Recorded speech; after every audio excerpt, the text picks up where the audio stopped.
Afternoon afternoon afternoon. कैसे है? बढ़िया है भाई। We are in the heat of battle, एकदम गर्मा गर्मी है। महीने भर में एग्जाम है, अपने को टाइट रहना है, काम करते रहना है। All your waking, awake moments have to be devoted only to one task, thinking how to move forward, बस that and think करने के बाद you actually have to move forward। नहीं तो मैं सर बैठा हूँ दिन भर सोच रहा हूँ कैसे जाओ आगे, नहीं, सिर्फ सोचने से नहीं होता। वो जो भी सोचा है उसको, प्लान को एक्शन में लगाओ, एक्शन में डालो, एंड फिर ऊपर वाला तुम्हारे साथ है। Okay, alright. Chapter 7 alternating current का रिवीजन शुरू कर रहे हैं। वैसे न्यूमेरिकल्स का रिवीजन है, बट साथ साथ में थोड़े इंपॉर्टेंट थियरी फॉर्मूले वो भी लेता जाऊंगा। तो the first thing we ever saw was AC applied to resistor. ये 3 इंपॉर्टेंट पॉइंट्स है। AC applied to resistor, AC applied to inductor and to capacitor. और इन तीनों के बाद हम जब तीनों को इकट्ठा करते हैं तो जो आइडियाज हमने इन तीनों में से उठाए थे वो हम उसमें यूज करते हैं। So AC applied to a resistor only. And as I already said, revision का लेक्चर में, थियरी के रिवीजन में हमने देखा था 4 चीजें करनी होती है। पहले तो करंट का इक्वेशन लाना होता है, फिर करंट और वोल्टेज का ग्राफ बनाना होता है, उसके बाद फेजर बनाना होता है, and lastly power. So this is the entire idea, and this is your AC source which is given as V is Vm sin omega t। ये हमारा श्री गणेशाय नमः, this is Q to move forward. अब current flow होगा resistor के through by ohm's law. I am not going to derive the entire thing, but I am going to put in front of you major important points। I is V by R, V है मेरे पास, which is Vm sin omega t by R। Ladies and gentlemen, this Vm by R is Im, so your equation for current becomes I is Im sin omega t। Here if V is equal to Vm sin omega t, में Vm is the maximum value, the amplitude, the peak value, then here Im is the maximum value of current, the peak value of current। Second part आता है graph का। अब graph के लिए आपको इन दोनों के एंगल्स देखने पड़ेंगे। दोनों सबसे पहले चेक कर लो, दोनों साइन में है। हाँ जी, दोनों साइन में है। तो अब इनके एंगल्स के हिसाब से आप वोल्टेज और करंट का ग्राफ बनाओगे। ये पहला वोल्टेज का, हमेशा वोल्टेज का तो ऐसे ही रहता है, lovely graph voltage. Sign omega T वाला ग्राफ है ये। करंट का बनाना है, सर वो भी साइन ओमेगा टी है। इसका मतलब ये है कि जिस तरह का ये ग्राफ था वोल्टेज का, उसी तरह का करंट का भी ग्राफ होगा। The zeros of current and voltage, the maxima of current and voltage occur at the same points, and as a result for a resistor we say V and I are in phase. दोनों साथ साथ चलते हैं, दोनों के zeros और maxima same points पे होते हैं। So for a resistor V and I are in phase. Secondly, अब फेज की बात चली है तो फेजर भी बना दो भाई। Phasor is a rotating vector. अच्छा, फेजर बनाने से पहले मैं पावर की बात कर लूं, और पावर करने के लिए मुझे सबसे पहले आपको यह बताना पड़ेगा, this is a sine curve, the average over one whole cycle of sin omega t या cos omega t या sin 2 omega t या cos 2 omega t, बस t आना चाहिए। over one whole cycle the average of sin या cos omega t will be 0। on the other hand, the average of sin square omega t or cos square omega t can be found out to be equal to half। you can use this result directly, there is no problem whatsoever। alright, MCQs वगैरह के लिए important चीज है जो मैं आपको बताता जाऊंगा। so average of sin square omega t या cos square omega t over one whole cycle will be half। now phasor की बात चली है। सर फेजर क्या होता है? फेजर एक रोटेटिंग वेक्टर होता है जो टाइम के साथ आगे चलता जाता है, मूव करता जाता है। तो ये फेजर का मेन आइडिया, गंदी लाइन, मेन आइडिया गंदी लाइन नहीं है। सो मैं वोल्टेज बनाता हूं सपोज, तो वोल्टेज का फेजर ये रहा जिसका लेंथ है Vm, एंड लेट अस से it makes an angle omega T1 with the reference axis. तो अगर मुझे अब करंट बनाना है तो करंट भी संगे संगे ही होगा Im, and angle making omega T1 with the reference axis. In short voltage और करंट के फेजर इस तरह है, और जैसे जैसे रोटेट होगा टक टक टक टक टक टक टक टक टक, भले वैल्यू कम ज्यादा हो सकती है बट दोनों सेम हिसाब से आगे बढ़ेंगे, दोनों संगे संगे ही आगे बढ़ेंगे। V and I in phase है इसलिए। तो ये हो गया फेजर। अब बात करते हैं पावर की। भाई power, instantaneous power, everybody knows this, P is I square R। वाह लवली।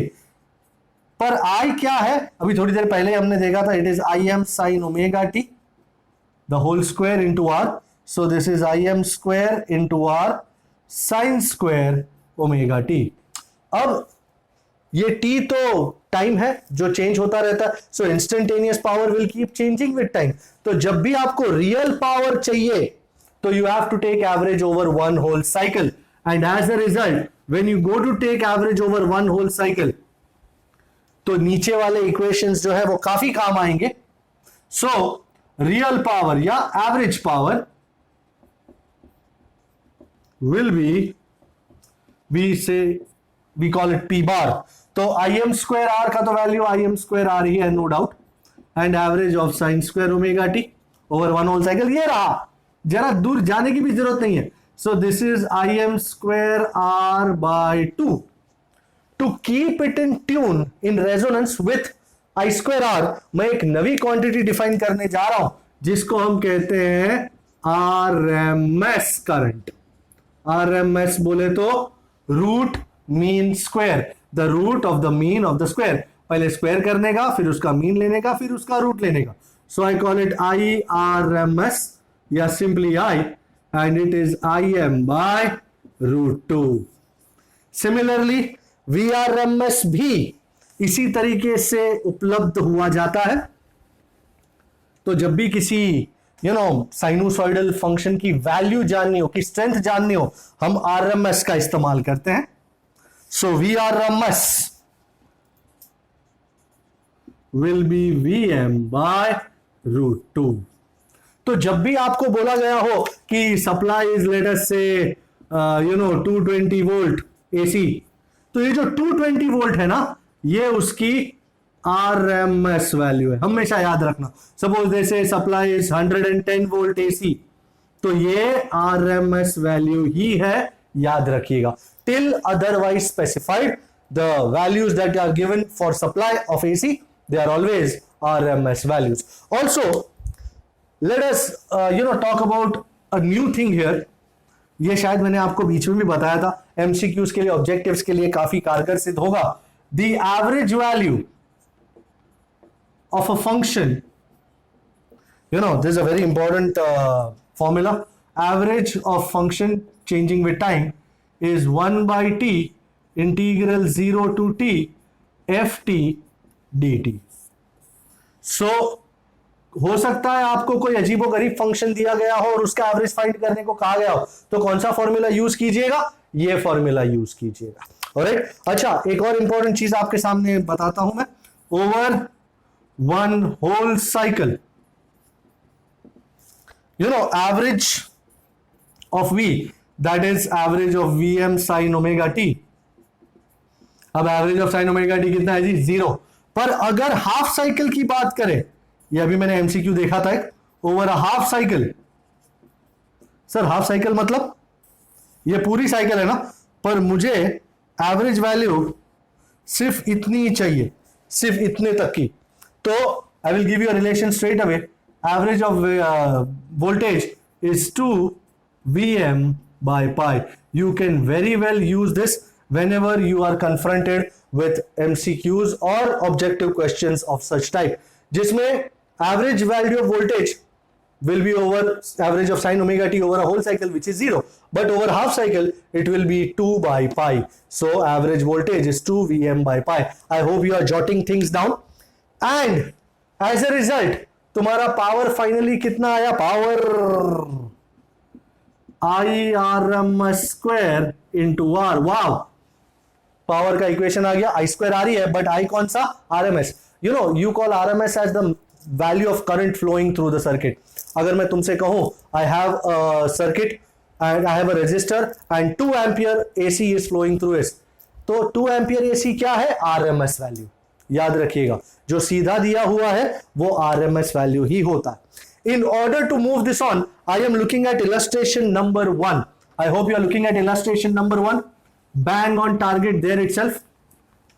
इस आइडिया के एब्सोल्युटली नीचे इलस्ट्रेशन नंबर 1 करके दिखाते हैं, फिर आगे बढ़ जाते हैं इंडक्टर और कैपेसिटर की बातें. So in illustration 1 what do they have, what have they asked us to do. Let me show you illustration number 1. ये हमारी टेक्स्ट बुक है, ये हमारी टेक्स्ट बुक है और ये हमारे लेक्चर हो रहा है. ओके बढ़िया, आजकल ये बड़ा चला है. Illustration 7.1, this a light bulb is rated at 100 watt and 220 volt supply. Okay, 220 volt है उसका RMS है. Find A, the resistance of the bulb. Secondly, peak voltage, peak मतलब maximum value, VM find करना. And third, the RMS current, IRMS find करना. And that's what they want us to do. So we'll do that. We know power, you know, P is V square by R. अब ये V मतलब value, तो ये हो गया VRMS square bye R. ये दिया हुआ है VRMS, so R is VRMS square by P.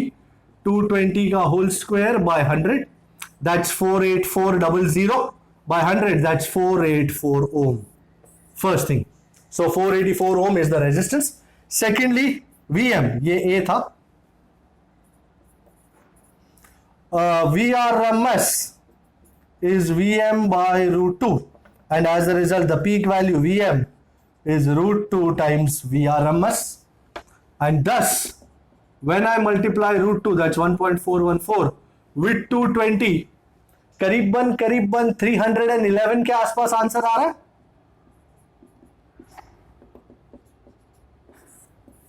सो हमारे घरों की सप्लाई में what is the maximum value of voltage? That's 311 volt. ये maximum है.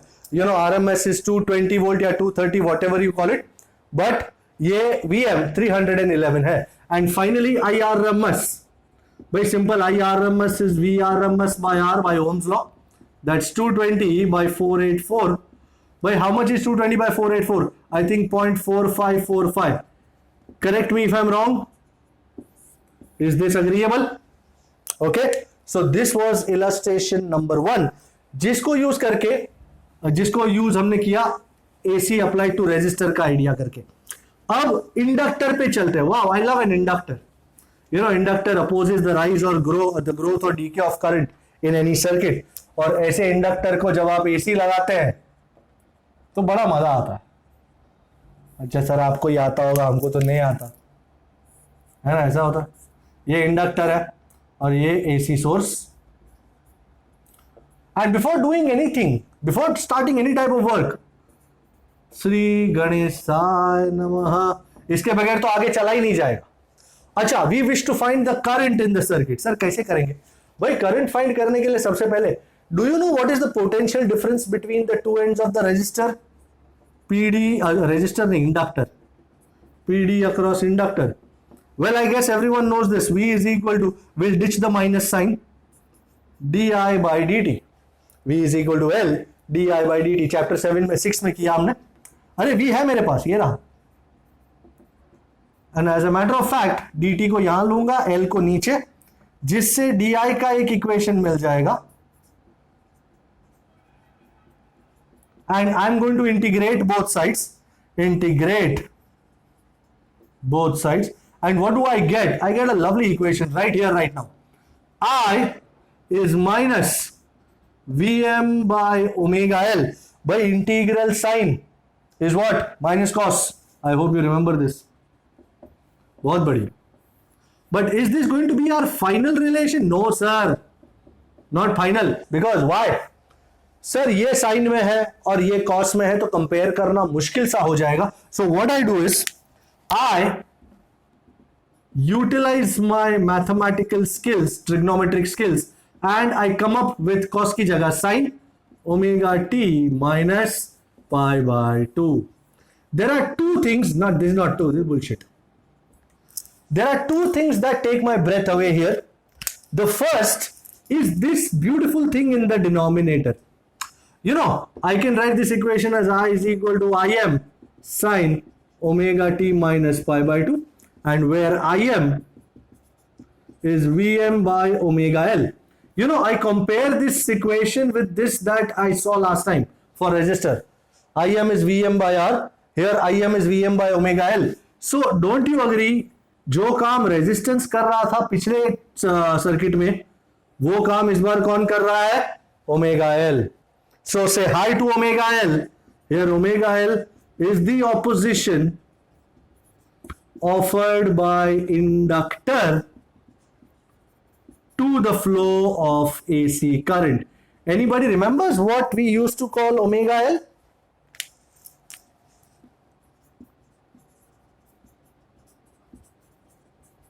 You have not guessed it right. I have just written it right.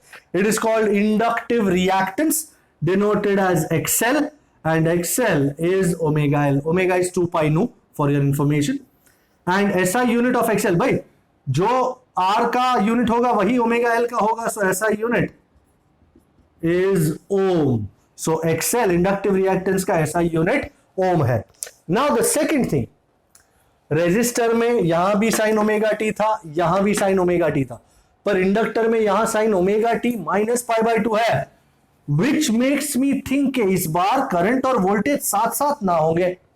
तो कैसे होंगे? आओ देखें. देखने के लिए तो, दिखाने के लिए तो बैठे. ये है साडा voltage, and now I need to find out कि अब मैं करंट कहां से बनाऊं. साइन ओमेगा टी का ग्राफ तो बना दिया मैंने, वोल्टेज वाला ये रहा. ये sine omega t minus pi by 2 है, अर्थात ये in terms of time current pi by 2 angle बाद में पैदा हुआ है वोल्टेज के कंपैरिजन में. तो वोल्टेज सपोज यहां से पैदा हुआ, तो करंट पाई बाय 2 एंगल बाद में पैदा हुआ है, तो बाद में मतलब अहेड इन टाइम. सो यहां से पाई बाय 2 एंगल यहां से मैं बनाऊंगा करंट को, and this is one beauty. आप चाहो तो इसको पीछे खींचना है तो खींच सकते हो, be my guest, I don't mind. And this is pi by 2, and इसको क्या लिखूं मैं? इसको मैं लिखूंगा V leads I by angle pi by 2. So inductor में V leads I हो जाता है by angle pi by 2. तो ये हो गया इसका ग्राफ. अब बनाएंगे फेजर. अरे फेजर बनाओगे या टेजर बनाओगे? पहले तो लाइन बनाएंगे फिर बातें करेंगे बाकी. ओके, ये हो गया आपका वोल्टेज. ये तो रोज का है, काम है इसका रोज का. अच्छा, ये क्या फेजर बनाने के लिए सही जगह है? आपको इतना नीचे नजर आ रहा है क्या? हाँ, आ तो रहा है, वैसे कोई दिक्कत नहीं है. And now the $1 million question, current कहां बनाएंगे? करंट यहां नहीं बनेगा, क्योंकि वोल्टेज और करंट साथ साथ नहीं है. वोल्टेज लीड कर रहा है, करंट लैग कर रहा है, तो करंट 90 डिग्री में लैग में यहां बनेगा. दिस इज Im, एंड ये एंगल है, Im को ऊपर लिख देता हूं, ये एंगल है 90. सर कैसे किया आपने? ये वोल्टेज, ये करंट चलता कैसे? सब कुछ ऐसे. तो ये ऐसा है, आगे बढ़ेगा, टक टक टक टक टक टक टक टक टक. आपने देखा वोल्टेज हमेशा आगे, करंट हमेशा पीछे. करंट वोल्टेज से 90 डिग्री पीछे ही रहेगा. That is what is meant by the idea V leads I by 90. और अब चौथा पढ़ाओ, पावर. पावर फाइंड करना है महाराज, और इन्हीं इक्वेशंस को इस्तेमाल करके करेंगे और बड़ा मजा आएगा. आप जानते ही हैं, इस बार मैं I2R यूज नहीं कर सकता. क्यों? क्योंकि रेजिस्टेंस नहीं है, ये तो इंडक्टर है. तो पावर कैसे फाइंड आउट किया जाएगा? Power P is simply VI. Okay, V is Vm sin omega t, I is, अब मैं वो माइनस वाला इक्वेशन यूज करने वाला हूं, क्योंकि कॉस आता है ना उसमें, अच्छा लगता है. और यहां पे sin omega t cos omega t. Now what I'm going to do is I'm going to multiply and divide by 2. because here 2 sin theta cos theta becomes sin 2 theta. And real power find करने के लिए जब मैं average लेता हूं तो Vm/m/2 remains Vm/m/2 and average of sine 2 omega t. भाई मैंने बताया था average of sine omega t cos omega t sine 2 omega t cos 2 omega t over one whole cycle will be 0. तो P बार इज 0. एस्टॉनिशिंग. इसका मतलब है inductor does not consume any power over one whole cycle. Consume any power over one whole cycle. Sir ये कैसे हुआ? Because जब current बढ़ने लगा 0 से मैक्सिमम तक आया, एनर्जी स्टोर हुई इंडक्टर में, मैक्सिमम से 0 तक आया, वो सारी एनर्जी वापस गई सोर्स में. 0 से फिर से बढ़ा मैक्सिमम की ओर उल्टी डायरेक्शन में, एनर्जी स्टोर हुआ, मैक्सिमम से 0 गया, वो सारी एनर्जी वापस चली गई. सो पूरी एक साइकिल में 2 बार एनर्जी स्टोर हुई, 2 बार एनर्जी वापस चली गई, खाया पिया कुछ नहीं, 0 पावर कंज्यूम हुआ. So inductor consumes 0 power over one whole cycle. So this was the idea. इसको यूज करके I think we'll do numerical 7.3. Very lovely numerical this. Numerical 7.3. I hope you are looking. 44 milli henry वाला funda. बहुत बढ़िया illustration था ये. Numerical था actually. So what does numerical number 7.3 tell us? Let me go there. Yes. What does it say? It says inductor 44 millihenry है, 44 millihenry and connected to 220 volt. As I said, this is RMS, 50 hertz. This frequency no. Determine the RMS value of current in the circuit. And as I say, easy peasy Japanesey, no doubt at all. सबसे पहले हमको inductive reactance find करना है. So inductive reactance XL is omega L, which is 2 pi nu L. So 2 pi is 3.14, nu is 50 and L is 44 into 10 raised to minus 3. Now India में frequency 50 hertz है, तो 50 होना तो मजा आता है क्योंकि 50 into 2 100 into 3.14 is 314. So बहुत ही बढ़िया नंबर होता है कैलकुलेटिंग के लिए. So anybody doing 314 into 44 and telling me? And into 10 raised to minus 3. I think the answer would be 18.3. Correct me if I'm wrong. 13.8, sorry. 13.8. I had a weird vision of that. 13.8 ohm is XL. And we know IRMS is VRMS by XL. That's omega L. So VRMS 220 volt divided by 13.8. And anybody doing this for me? 220 divided by 13.8. 15.94 ampere. It seems only I am doing, so I shall do. 15.94 ampere. This is your idea. Now let's go to AC applied to capacitor. Right. Now inductor को तो apply कर दिया, अब capacitor को करते apply. तो I have this capacitor, beautiful capacitor, and लगाया गया है एक एसी सोर्स के साथ. एंड श्री गणेशाय नमः कम्स फर्स्ट. कुछ भी करो, ऊपर वाले का नाम लेके शुरू करते, सही होता है. भाई अब मुझे करंट फाइंड करना है, कितना करंट फ्लो होगा कैपेसिटर में. कैपेसिटर के साथ और करंट के साथ लिंक होने वाली चीज I know, I think I know.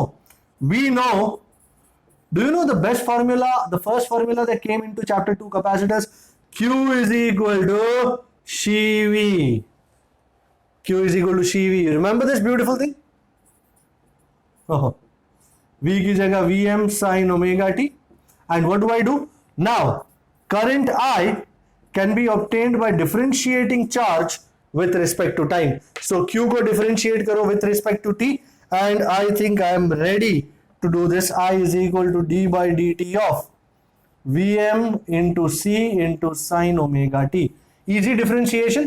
D by dt of sin something is cos something into d by dt of that something. So I get I is equal to Vm omega C cos omega t।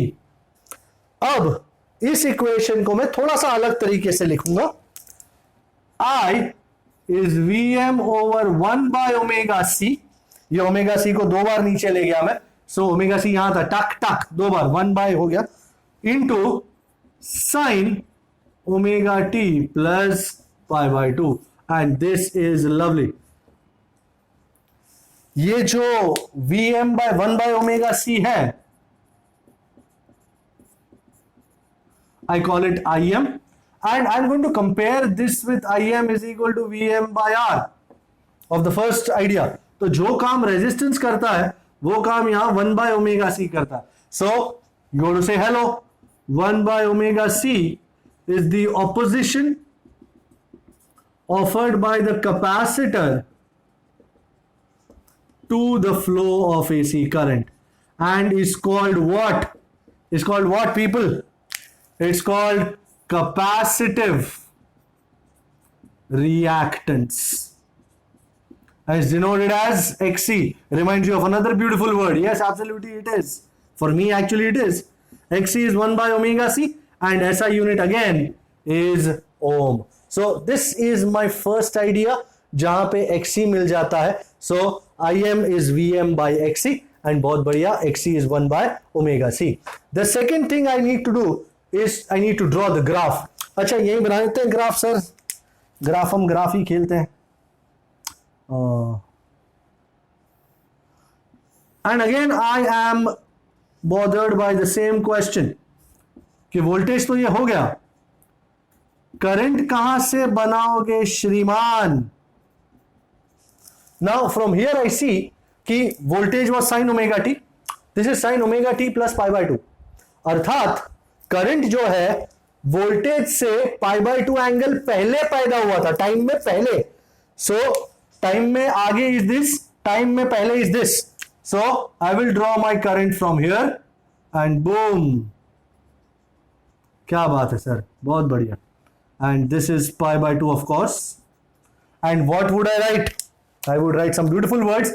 I would write I leads V by pi by 2. I leads V by pi by 2. If you remember, we had this mnemonic. I have the capacity to lead. I have the capacity to lead. इसका मतलब I, current in capacitors will lead. तो अगर आपका capacitor powerful है circuit में तो current lead करेगा, अगर आपका इंडक्टर पावरफुल है सर्किट में तो वोल्टेज लीड करेगा।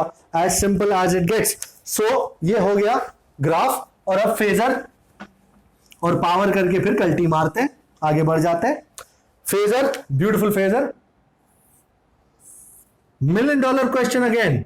ये तो वोल्टेज है, ये ओमेगा टी है, करंट बनाना है जिसका लेंथ होगा Im और 90 डिग्रीज लीड करेगा Vm से। भाई लीड तो यहां होगा ना, लैग पीछे होता है, लीड आगे होता है। So this is my current phasor in the second quadrant, beautiful phasor, length Im and leading by 90।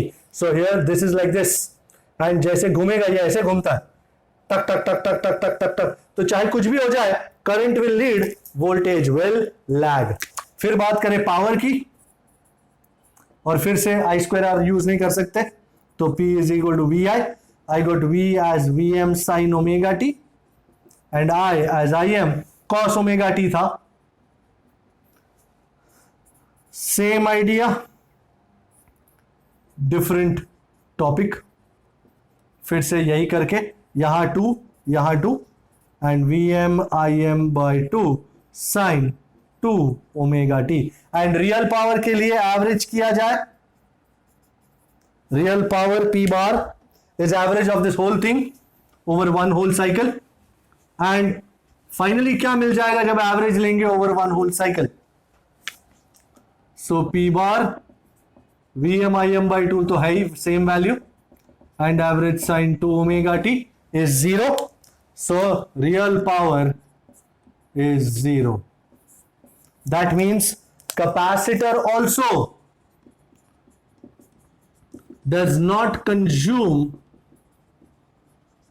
Any power over one whole cycle. जैसा इंडक्टर भी एक पूरी साइकिल में जितना पावर लेता था, जितनी एनर्जी लेता था, वो सारी वापस दे देता था।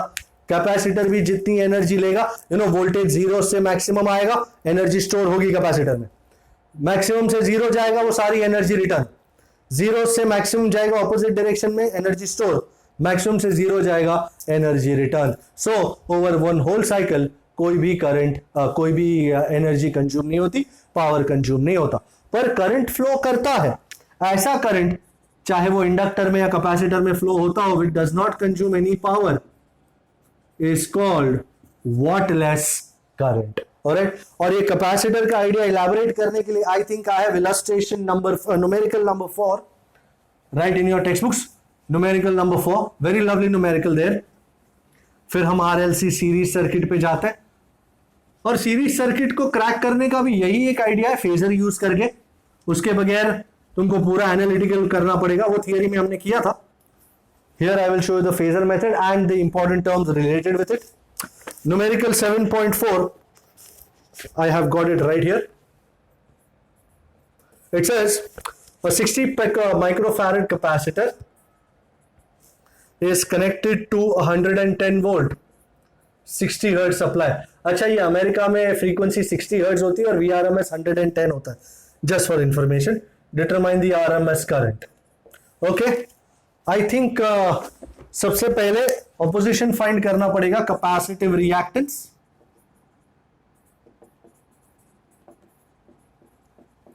XC 1 by omega C, which is 1 by 2 pi nu C,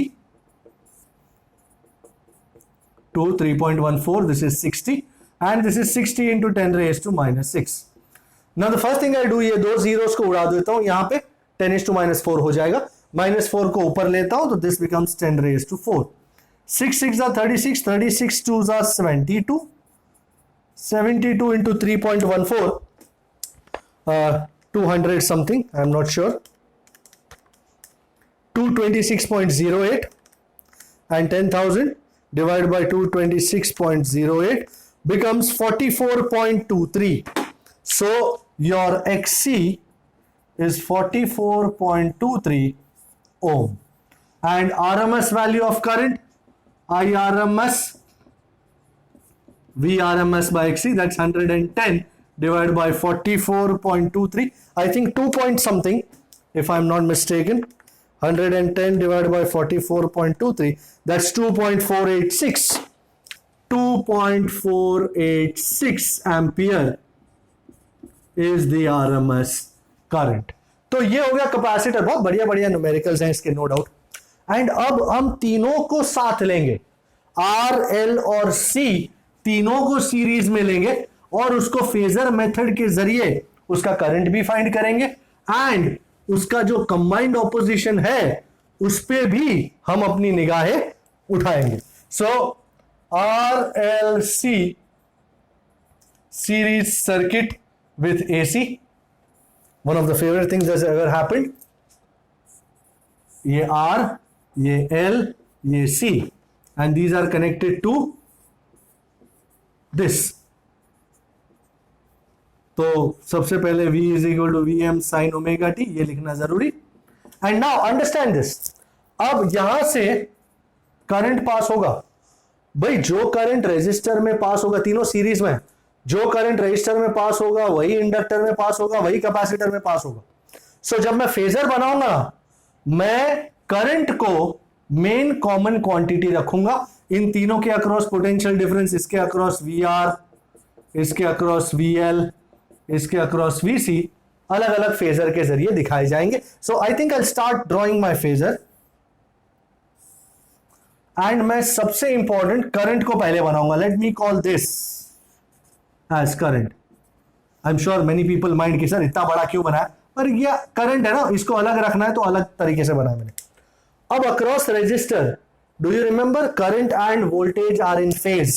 सो ये रहा हमारा voltage across resistor, we will call it VRM, max value. अच्छा, मुझे इंडक्टर के अक्रॉस का वोल्टेज बनाना है। You remember across inductor voltage leads, current lags, तो करंट पीछे वोल्टेज आगे। तो ये रहा अपना voltage, will call it VLM, ये 90 डिग्री VLM और IM में। एंड कैपेसिटर के across current leads, voltage lags, तो लैग ये कोऑर्डिनेट में, वाह, दिस इज VCM एंड ये भी 90 degree. If you look at VCM and VLM, they are both opposite to each other. मैंने VCM को बड़ा रखा है, तो नेट जब मैं बनाऊंगा तो वो पूरा का पूरा फोर्थ क्वाड्रेंट में आ जाएगा। And this is how the thing will work out. ये IM, ये VRM, and this would be VCM minus VLM, because ये दोनों एक दूसरे के ऑपोजिट है, 180 डिग्रीज अपार्ट। तो VCM बड़ा है, VLM छोटा है, तो VCM माइनस VLM ये हो गया। एंड अब VRM और VCM माइनस VLM का नेट रिजल्टेंट, एम आई गुड?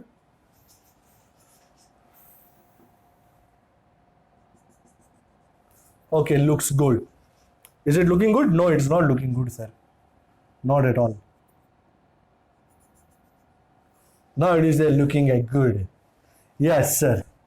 पहले इसका मुंडी बना दो। And now इन दोनों का मिलन हो रहा है यहां पे। लेडीज एंड जेंटलमैन, स्वागत तो करें इसका। थोड़ा सा इधर उधर हो गया, but no doubts, no problems, जब तक पेन अपने हाथ में। वाह, this is one beautiful, this is VM, and if you are looking closely, if you are seriously looking closely, VM ये रहा, IM ये रहा, इन दोनों के बीच के एंगल को मैं phi का नाम देता हूं। the angle, the phase difference between voltage and current, IM और VM के बीच में phase angle है phi। and अब भाई, do you see, by Pythagoras theorem, VM is the resultant of VRM and VCM minus VLM. So by Pythagoras theorem, don't worry, we are nearing the end. VM square is VRM square plus VCM minus VLM the whole square. अब values, VRM across resistor is IM into R, VCM is IM into XC, and VLM is IM into XL. इन तीनों को अपनी अपनी जगह पे रख देता हूं एंड ब्रैकेट्स डाल देता हूं। VM square is IM square into R square, और VCM और VLM में भी IM कॉमन लेके बाहर, XC minus XL the whole square. I think अब पर्दा उठने वाला है एक बहुत ही बढ़िया चीज पे। I take this all off. मैं IM स्क्वायर को कॉमन ले करके, VM square is IM square bracket R square plus XC minus XL the whole square. I'm not deriving this only, but I am deriving it only. So IM square is VM square by R square plus XC minus XL the whole square. And I'm going to take root now, and I think I am going to be given one of the best formulae of all times. If you were to compare this equation with IM is VM by R, then R would be the opposition offered by conductor to the flow of current. But if you look at this whole, इसमें R भी है, XC भी है, XL भी है. This denominator is the combined opposition offered by R, L and C to the flow of AC current, and is called, ladies and gentlemen, नया नाम था, पहली बार सुना था, impedance, denoted as Z. Break dance सुना था, लुंगी डांस सुना, impedance कभी नहीं सुना, पहली बार सुना था. ये Z है, तो Z is root of R square plus XC minus XL the whole square, and there would be no doubt in my mind कि Z का भी ऐसा यूनिट ओम ही होगा. So Z is root of R square plus XC minus XL the whole square. Not only that, I wish to take phi also into consideration here.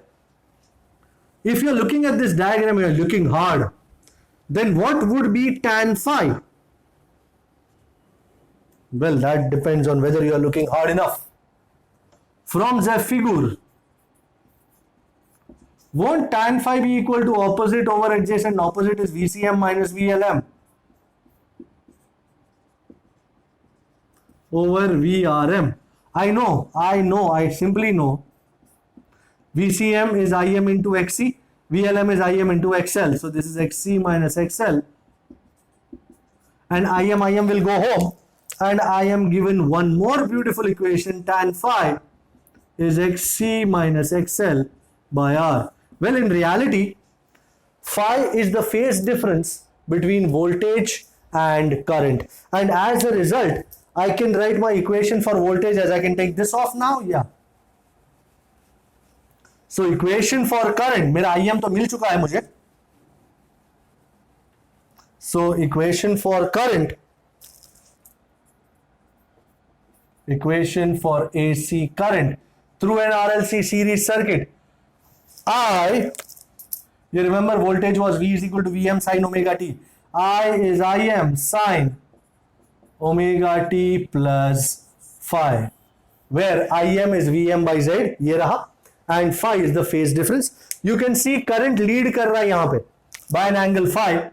Phi is more than 0, less than 90. So if this were the voltage, this is 0 minus pi by 2, ये pi by 2. Current lead कर रहा है, मतलब इधर से शुरू होगा. पर कहां से शुरू करूं? यहां से नहीं, वो तो सेम फेस हो जाएगा. यहां से तो it will be leading by 90. ये फाई एंगल 90 से कम है थोड़ा, तो 0 और 90 के बीच में कहीं से यहां से शुरू करता हूं. वो मैन लवली. ये I है and this is phi. And the cherry on the cake, my final statement, I leads V by angle phi. This, ladies and gentlemen, is the icing on the cake, the cherry on the top. Beautiful idea. Current leads voltage by angle phi. क्योंकि यहाँ पे capacitor को मैंने heavy पकड़ा है, capacitor को powerful रखा है. So this is the idea. फिर बात करते हैं सीरीज रेजोनेंस की. नाउ हमको पता है Im is Vm by Z. Yes, we know that. Resonance would mean having the maximum current to flow in the circuit. So current को maximum करने के लिए तुम Vm को तो चेंज नहीं कर सकते, तो क्या कर सकते हो? हम Z के साथ कुछ ऊंच नीच कर सकते हैं. Let's see what we can do with Z. Now, Im is Vm by Z, and I think everybody present knows that Im is Vm by root of R square plus XC minus XL the whole square. Im को max करना है तो denominator को minimum करना पड़ेगा, and denominator को minimum करने के लिए ये जो ब्रैकेट में है ना, उस चीज को मैं 0 कर दूंगा. So for Im to be max, Z has to be minimum. That means XC minus XL has to be made equal to 0. XC कितना है? 1 by omega C. XL कितना है? omega L. So 1 by omega C is equal to omega L. इस frequency को मैं special नाम देता हूं omega 0. And omega 0 square is 1 by LC, which gives me omega 0 is 1 by root of LC. Omega 0 is called resonant angular frequency, and omega is 2 pi nu. So 2 pi nu 0 is 1 by root of LC, thus giving me nu 0 is 1 by 2 pi root of LC. Here nu 0 is called series resonant frequency, the frequency at which XC minus XL is 0, Z is minimum, and Im is maximum. अच्छा, at resonance XC minus XL तो 0 है, तो Z कितना हो जाएगा?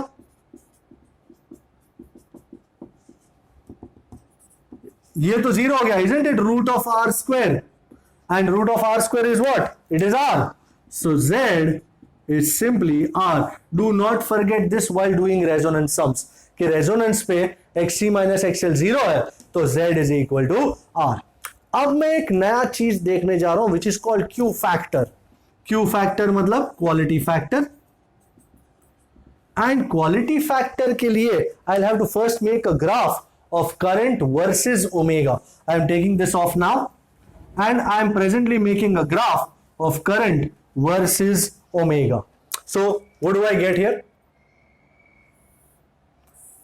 ये omega वाला है और बहुत ही सुंदर ग्राफ, वो beautiful graph. This is omega 0 and at omega 0 current is max. So this is Im maximum. I would write here at resonance Im is max. So how much would be Im max? It is just an idea. Im max is Vm by Z, Z which is R. So Im max is Vm by R. पर मुझे circuit चलाने के लिए अगर मैं max current use करूंगा तो power भी मैक्स होगा. मुझे हाफ पावर चाहिए तो half power occurs at current of, ये याद रखिएगा, Im max by root 2. तो Im max by root 2 मैंने यहां पे झटका मारा and when I plot it like this I see that it intersects the curves at 2 points. This would be omega 1 and this would be omega 2. So ladies and gentlemen, this range of frequencies omega 1 minus omega 2 within which power is half or more is called half power bandwidth. So half power bandwidth twice delta omega का नाम दिया जाता है इसको. Twice delta omega is omega 1 minus omega 2 and it is actually found out to be r by l. तो sir ये r by l का क्या करेंगे भाई? Q फैक्टर भी बनाना है ना आपको. तो Q फैक्टर का रिलेशन हमको पता है. Q फैक्टर की value Q is omega 0 by twice delta omega. Omega 0 is resonant frequency, twice delta omega is half power bandwidth. तो अगर मैं twice delta omega r by l वहां लगा दूं, so what do I get here?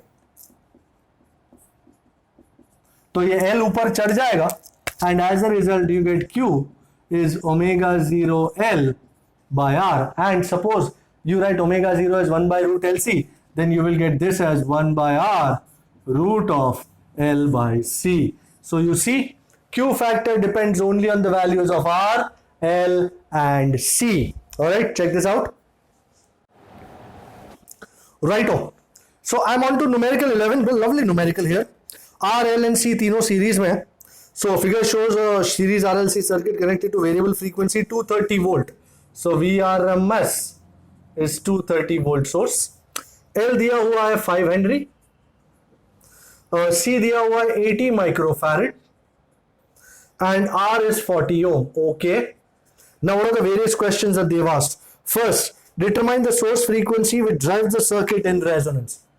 They have asked us to find omega 0 या nu 0.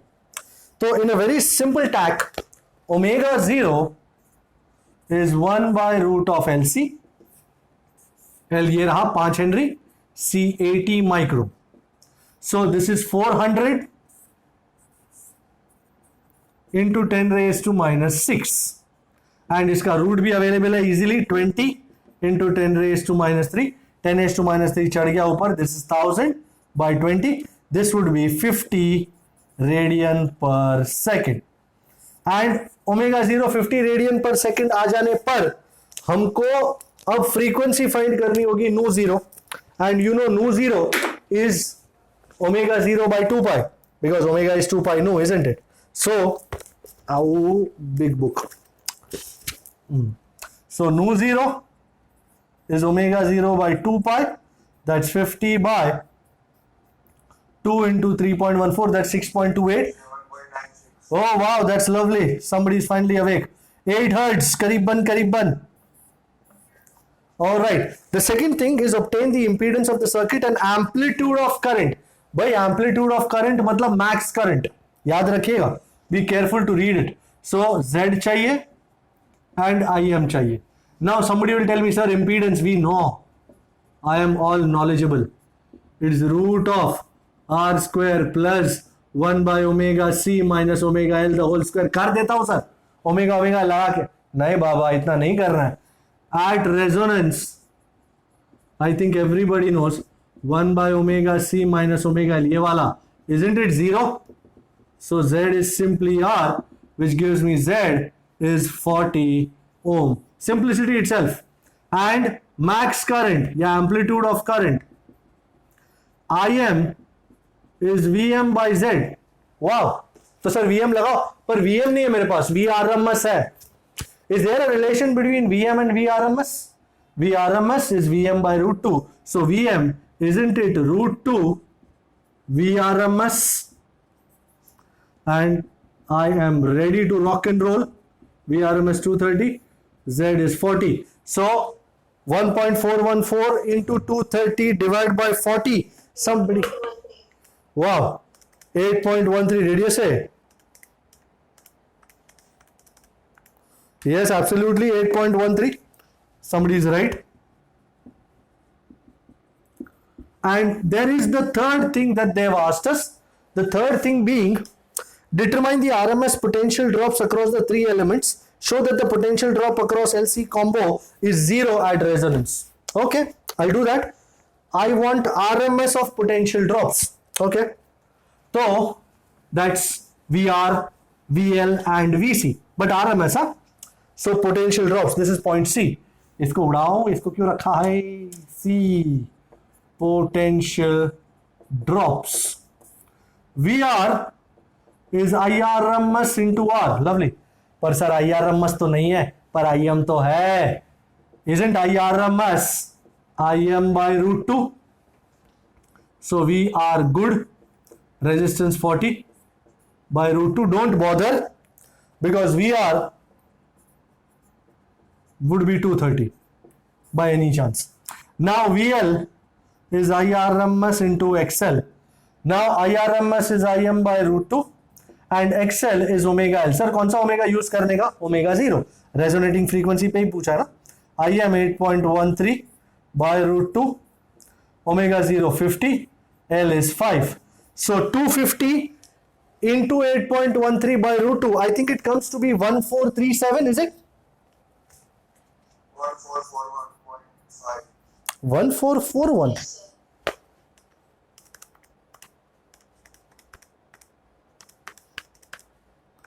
मेरे को तो 1437 आ रहा है. तूने रूट 2 को क्या लिया? 1.4 लिया या 1.414 लिया?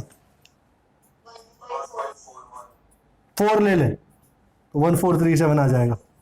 Okay, and VC, do not forget the VCs. VC is IRMS into XC. I mean XC. So 1.4 लिया तो 1.1451 आ रहा है. तो वही तो ना, तू यहां नीचे क्या लेता है उसके ऊपर डिपेंड कर रहा है. मैंने 1.414 लिया तो 1437 आ रहा है ना. IRMS into XC. तेरे को जो चाहिए वो यूज कर सकता है. 2.5 में कोई बुरा नहीं मानेगा. एंड XC is 1 by omega C. So 8.13 root 2 1.414 settle कर ही देते मामला. 50 into C कितना? 80 micro. We are not going to bandy big numbers about. 5 into 8 is 40. 40 into those zeros is 4000. 4000 into 10 raised to minus 6, that's 4 into 10 raised to minus 3. तो मैं 10 raised to 3 मतलब 1000 ऊपर ले रहा हूं. And 4 into 1.414. Now you can do this. Answer वही आएगा 1437. You can be assured of that. Now they have told us the potential difference between the L and C. So PD between L and C is VC minus VL, which is 1437 minus 1437. It has to be 0 volt. याद रखिएगा at resonance XC minus XL 0 है तो VC minus VL भी 0 ही होगा। अच्छा एक important बात बता दूं, अगर वो आपसे कहते हैं कि पोटेंशियल डिफरेंस रेजिस्टर के अक्रॉस VR है, अक्रॉस कैपेसिटर VC है, अक्रॉस इंडक्टर VL है, what is the net potential drop? You might be tempted to write V is VR plus VC plus VL, but this would be wrong because ये तीनों same phasor नहीं है, सबकी दिशाएं अलग अलग है। तो net potential drop would be V is root of VR square plus VC minus VL the whole square. So always remember this would be the right idea. This you can't add these three like this, so this would be wrong. Then we go on to LC oscillations. Lovely idea, LC oscillations. अगर मैं किसी charged capacitor को किसी resistance के साथ लगा दूं उसके दोनों एंड्स, तो जो भी एनर्जी कैपेसिटर में स्टोर्ड है वो सारी हीट बनके रेजिस्टर के थ्रू लॉस हो जाएगी। But on the other hand if I were to connect a charged capacitor to an uncharged inductor having zero resistance of course, तो एक अजीब सी चीज होगी। क्या अजीब सी चीज होगी? This is a charge capacitor, this is an अनचार्ज inductor. तो यहां से चार्ज करंट बन के इंडक्टर में जाएगा। So across L current starts increasing and energy also starts increasing, half Li square. Across C charge goes on decreasing, energy Q square by 2C. So across L I goes on increasing, UB which is half Li square also goes on increasing. Across C charge goes on decreasing and UE Q square by 2C also goes on decreasing. At one point charge on capacitor becomes 0, current across inductor becomes maximum, energy in the capacitor becomes 0, energy across inductor becomes maximum. इसने अपनी सारी energy इसको दे दी, पर ये वादा भूला नहीं, ये अब यहां से करंट डालना शुरू करेगा।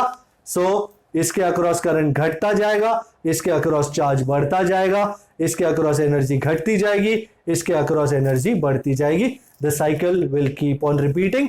Energy will be stored between L and C bari bari.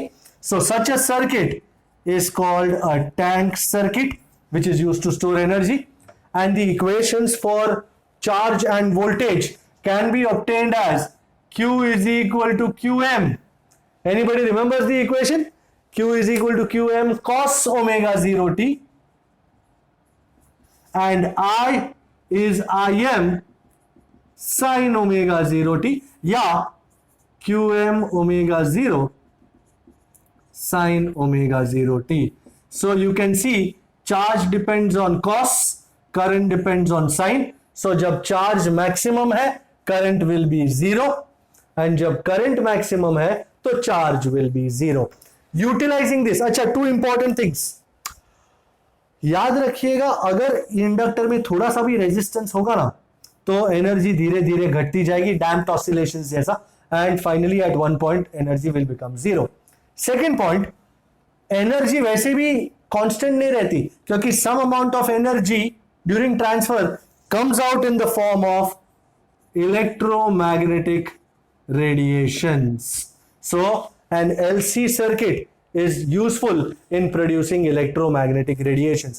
अच्छा, what I wanted to show you was that the relation between some things of mechanics and electrodynamics. एक टेबल है ही mechanics and electrodynamics. इसमें you compare this equation. Let me write that equation first. Mechanics में it is d square x by dt square plus omega 0 square x is equal to 0. Here it is d square q by dt square plus q by LC is equal to 0. तो जो काम यहां पे displacement करता है, यहां पे वो काम चार्ज करता है. यहां पे जो काम वेलोसिटी करती है, v इज dx/dt, यहां पे वो काम करंट करता है, I इज dq/dt. थिर्डली, यहां पे ओमेगा 0 स्क्वायर इज k/m, यहां पे ओमेगा 0 स्क्वायर इज 1/LC. चौथे में यहां पे जो काम मास करता है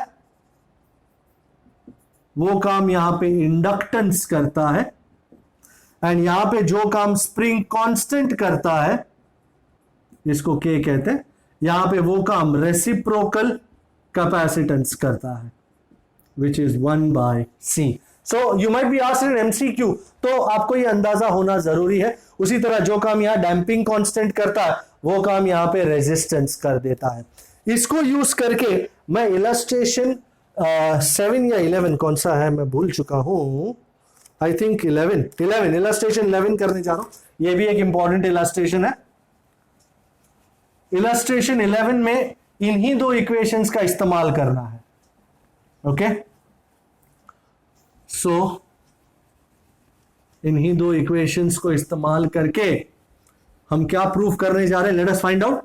illustration 11, bang on target. So what does it say? It says show that in free oscillations of an LC circuit the sum of energy stored in the capacitor and inductor is constant with time. So U is constant, ऐसा prove कर रहा है. Okay, across capacitor, I'm sure you remember Q is Qm cos omega 0 t. So energy UE, which is Q square by 2C, has been written as Qm cos omega 0 t the whole square by 2C. I'll open brackets. So Qm square by 2C cos square omega 0 t. This becomes my equation number 1. And across inductor, current कितना था श्रीमान? It was Qm omega 0 sin omega 0 t.